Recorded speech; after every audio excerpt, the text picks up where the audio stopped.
Hello दोस्तों, स्वागत है आपका अपने यूट्यूब चैनल फ्रॉक क्लासेस में। प्यारे बच्चों, कैसे हो आप सभी? उम्मीद करता हूँ अच्छे होंगे। बच्चों, आज हम बात करने वाले हैं यूपी पुलिस कांस्टेबल के बारे में, जिसमें 60,244 पद हैं। कितने पद हैं? 60,244।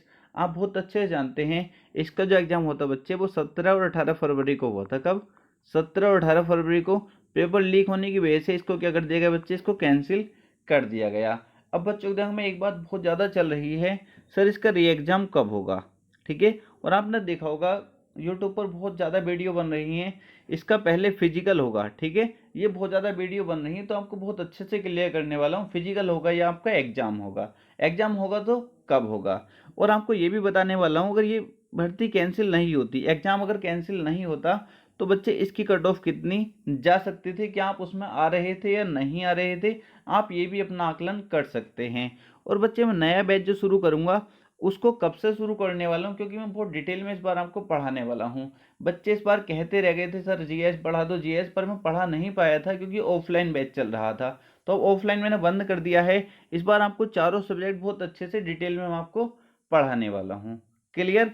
अब सबसे पहले हम बात करेंगे इसके री एग्जाम के बारे में। री एग्जाम कब होगा? जो बच्चे ये पूछ रहे हैं बार बार कमेंट करके, सर इसका री एग्जाम कब होगा, चाहे कहीं से भी आप किसी से भी पूछ रहे हैं, मैं आपसे ये पूछना चाहता हूँ बस।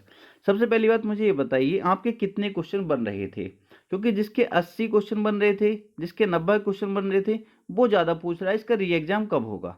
आप खुद सोचिए, आप एक बार अपने दिमाग में सोचो, अगर आपके 90 क्वेश्चन थे, ठीक है, आप ओबीसी या जनरल थे और आपके 90 क्वेश्चन थे, अगर ये भर्ती कैंसिल नहीं होती, ठीक है, और आपका के 90 क्वेश्चन पे नंबर आया था? कभी भी नहीं आता, नहीं आता ना। और मान लो एक आपका पड़ोसी, उसके 110 क्वेश्चन थे, उसका नंबर आ जाता, तो आप खुद सोचो उस टाइम आप पर क्या बीतती।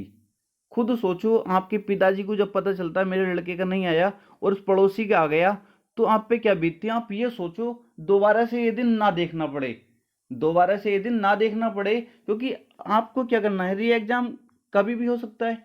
क्योंकि उनको क्या करना है, केवल एडमिट कार्ड देने हैं। आपके फॉर्म तो भरे जाने नहीं है, पहले ही भर के वो तो, ठीक है, उनको केवल आपके एडमिट कार्ड देने हैं। वो एडमिट कार्ड कभी भी आ सकते हैं। उन्होंने, योगी जी ने यही तो कहा कि 6 महीने के अंदर। बच्चे 6 महीने के अंदर, कोई ये तो नहीं 6 महीने बाद, कुछ बच्चे सोच रहे हैं सर 6 महीने बाद होगा एग्जाम, तो गारंटी देता हूँ उनका तो कभी सिलेक्शन होगा नहीं। ठीक है, तो आप ये सोच के चलो 6 महीने के अंदर कभी ऐसा ना हो भर्ती पूरी हो जाए, कंप्लीट हो जाए।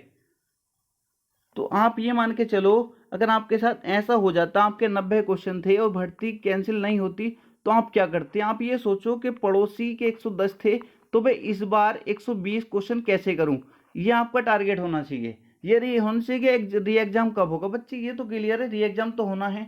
1 महीने, 2 महीने, 3 महीने, कभी भी हो सकता है। आप अपना सिलेबस तो कंप्लीट करो पहले। एक बार सिलेबस अच्छे से कंप्लीट करो, फिर मॉक टेस्ट लगाओ, उसमें जब आप 120 करने लगो, फिर सोचो री एग्जाम कब होगा। ठीक है, तो इसके बारे में तो क्लियर हो गया, सोचना नहीं है। री एग्जाम कभी भी एडमिट कार्ड आ सकते हैं, केवल इनको एग्जाम ही कराना है। अब इनके फॉर्म तो भरे जाने नहीं है, केवल एडमिट कार्ड देने। मान लो कल को एडमिट कार्ड आ गए, सरकारी रेट पे डाल दिया कि एडमिट कार्ड डाउनलोड, तो फिर आप क्या कर लोगे? तो इसलिए बच्चे अच्छे से अपनी तैयारी करते रहिए, कभी भी हो सकता है। ठीक। अब बात करते हैं, पहले फिजिकल होगा या एग्जाम होगा। ये बहुत ज़्यादा वीडियो बन रही है, पहले फिजिकल होगा। बच्चे, अभी ऑफिशियल कोई भी नोटिस नहीं आया है, ठीक है, ऑफिशियल कोई भी नोटिस नहीं आया, सब अपने व्यूज़ के लिए वीडियो बना रहे हैं। ठीक है, हाँ मैं कहता हूँ हो सकता है पहले फिजिकल हो जाए, चांस है पहले फिजिकल हो जाए, क्योंकि जो एसटीएफ जांच कर रही है, अगर कंपनी पकड़ी जाती है, अगर कंपनी पकड़ी जाती है, मान लो कंपनी की तरफ से पेपर लीक हुआ और कंपनी को ब्लैकलिस्ट किया गया है, ठीक है, तो इतने दूसरी कंपनी ढूंढने में टाइम लगेगा। हो सकता है ये फिजिकल वाली कंपनी से आपके पहले फिजिकल करा लें, बट अभी कोई भी ऑफिशियल नोटिस नहीं आया है। जब भी कोई ऑफिशियल न्यूज़ होगी बच्चे, मैं सबसे पहले आपको बता देता हूँ, अगर कोई भी ऑथेंटिक न्यूज़ होती है तो। ठीक है, अभी आप केवल अपनी पढ़ाई पर ध्यान दीजिए, इन फालतू चीज़ों पर बिल्कुल ध्यान मत दो। पहले फिजिकल होगा या एग्जाम होगा, कोई भी नोटिस होगा वो बच्चे भर्ती बोर्ड की साइट पर आएगा, और उसके बाद आपको टाइम तो जरूर मिलेगा। ऐसा नहीं है एकदम आपका फिजिकल करा लिया जाए।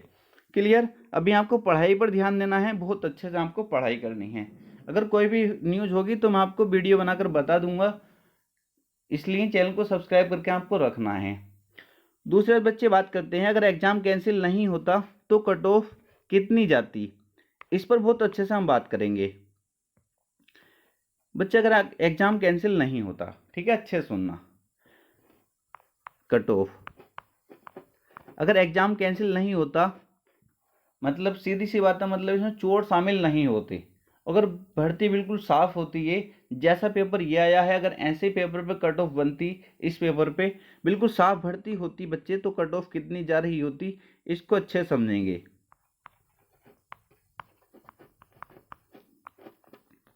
बच्चे अगर आप मुझसे पूछेंगे, क्योंकि अब आप देखेंगे ओबीसी, ईडब्ल्यूएस, एससी, ठीक है, अगर आप मुझसे पूछेंगे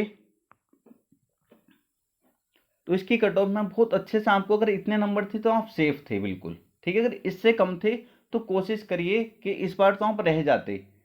इस सिलेक्शन को कैसे श्योर करें, क्योंकि आपको ये समझ के चलो कि दूसरी जिंदगी मिली है, इसके बाद कोई वैकेंसी थी नहीं, मैं मान के चलता हूँ यूपी में, तो क्योंकि यूपी पुलिस की अब पता नहीं कब आती इसके बाद, तो आपको दूसरी जिंदगी मिली है, ये मानकर आप चलेंगे। अब आप देखेंगे, क्योंकि अगर आप घर आके पेपर देख रहे होंगे तो आराम से आप 120 से 125 क्वेश्चन कर रहे होंगे उस पेपर में, 120 से 125 क्वेश्चन हर बच्चा कर रहा हो घर आके, ठीक है, क्योंकि घर पे आप टाइम नहीं देखते, वहां पर तो घड़ी लगी होती है, 2 घंटे पता ही नहीं चलता कब हो जाते हैं, और इतना ज़्यादा प्रेशर होता है हमारे ऊपर कि हम जोड़ने में भी गलती कर देते हैं, एग्जाम में बैठ के पता चलता है।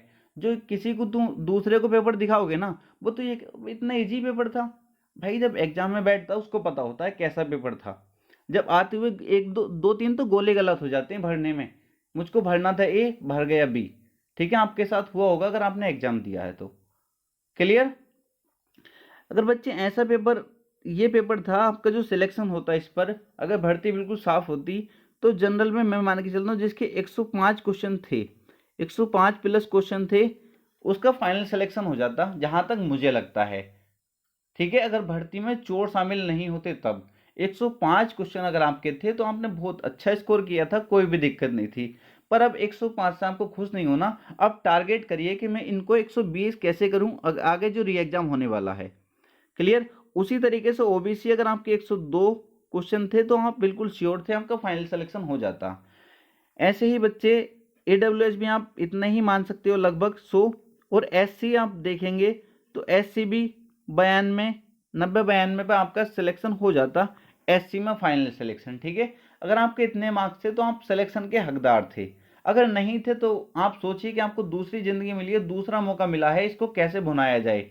बहुत अच्छे से पढ़ाई करिए बच्चे, ये मत सोचिए री एग्जाम कब हो, री एग्जाम केवल एडमिट कार्ड आपके आने हैं और कुछ भी नहीं है, ठीक है, अगर आपका इतना स्कोर था तो बहुत अच्छा स्कोर था, आपने अच्छे से पढ़ाई की तभी ये स्कोर हुआ होगा, ठीक है। अब घर आके आप, सर मैं तो इतना कर रहा हूँ, ऐसे बच्चे घर आके तो सब कर देते हैं, ये गलतियां आप देखिए दोबारा भी आपसे होने के चांस रहेंगे, इसलिए कोशिश करिए कि गलती ना हो। आपने देखा होगा इजी क्वेश्चन भी आपके गलत हुए होंगे, क्योंकि वहां का प्रेशर ही इतना होता है, ऊपर से टाइमिंग की बाउंडेशन होती है कि 2 घंटे में आपको पेपर सोल्व करना है, आते हुए क्वेश्चन भी हमको छोड़ने पड़ जाते हैं कभी, और इस पेपर लेंथ ही था बच्चे, क्योंकि कर तो कोई भी लेता, अगर टाइम उसको दिया था 3 घंटे का, तो हर बच्चा जो थोड़ा बहुत पढ़ता है वो 135 क्वेश्चन, 130 क्वेश्चन कर देते, क्योंकि पुलिस कार्यवाही वाले जो क्वेश्चन थे वो पढ़ के लगाने थे, और सिलेक्शन होगा या नहीं होगा वो भी पढ़ के लगाने थे, हर बच्चा कर लेता उनको, बट टाइमिंग की वजह से कुछ बच्चों ने वो क्वेश्चन छोड़े भी थे, इसलिए जिसके इतने क्वेश्चन बन रहे थे वो आराम से सेफ था, कोई भी दिक्कत नहीं थी उस बच्चे को, अगर भर्ती साफ होती तो। क्लियर? उसी तरीके फीमेल, इसमें से मैं सभी की फीमेल का बता देता हूँ, जिसके 90 प्लस क्वेश्चन थे वो फीमेल बिल्कुल सेफ थी, आराम से सिलेक्शन हो जाता सभी फीमेल का जिसके 90 प्लस क्वेश्चन सही थे, ठीक है बच्चे। अब हम बात करेंगे सर न्यू बैच जो है कब से शुरू करने वाले हैं। बच्चे न्यू बैच में आपको जल्दी ही एक वीडियो बनाकर आपको बता दूंगा, इस बार जो हम बैच शुरू करेंगे उसमें हिंदी रीजनिंग शुरू से मैं आपको पढ़ाने वाला हूँ, बहुत अच्छे से मैं रीजनिंग पढ़ाई है, पर इस बार में पुलिस कार्यवाही और जो भी नए क्वेश्चन हैं वो सब आपको कराने वाला हूँ। पुलिस कार्यवाही बच्चे मैंने इसलिए नहीं कराया था क्योंकि इस स्क्रीन पर पढ़ाना मुश्किल होता है, पर इस बार मैं आपको पढ़ाऊंगा कि मैं नहीं चाहता आप किसी भी वजह से एग्जाम में मार खाएं। जीएस बच्चों के बहुत डिमांड थी, सर जीएस पढ़ा दीजिए, इस बार मैं आपको जीएस भी अच्छे से पढ़ाने वाला हूँ। और बच्चे फिर बच जाता है मैथ्स, मैथ्स में आपको पढ़ा चुका हूँ कुछ चैप्टर, और जो चैप्टर बचे हैं पहले हम उनको कंप्लीट करेंगे, क्योंकि हो सकता है एग्जाम जल्दी हो जाए, तो जो चैप्टर हमारे बच गए पहले हम उनको कंप्लीट कर लेंगे, और फिर दोबारा से हम मैथ्स कंप्लीट अच्छे से कर रहे होंगे। तो इस बार बच्चे मैं चारों सब्जेक्ट आपको बहुत अच्छे से कराऊंगा, इसलिए आपको एक भी वीडियो नहीं छोड़नी है। आपको विश्वास दिलाता हूँ 120 प्लस क्वेश्चन आप करके आएंगे, 120 प्लस क्वेश्चन आप करके आएंगे। आपने देखा होगा रीजनिंग में जो मैंने पढ़ाई, जिसने सभी वीडियो देखी थी, केवल आप पुलिस कार्यवाही तो बच्चे वो पढ़ के आपको करना होता है, ठीक है। उसमें थोड़ी आपकी दिमाग की क्षमता देखी जाती है, आप कैसे सोच पाते हो, केवल आप उन क्वेश्चन में फंसे होगे, वरना जितने क्वेश्चन वैसे आए थे वो सभी मैंने आपको करा रखे थे, ठीक है बच्चे। तो अगर आपकी कोई भी क्वेरी है तो कमेंट बॉक्स में कमेंट करके पूछ सकते हैं, और नीचे डिस्क्रिप्शन में नंबर दे रखा है, अगर आपकी कोई भी क्वेरी है तो उस पर मुझसे बात भी कर सकते हैं, ठीक है बच्चे। तो मिलते हैं नेक्स्ट वीडियो में।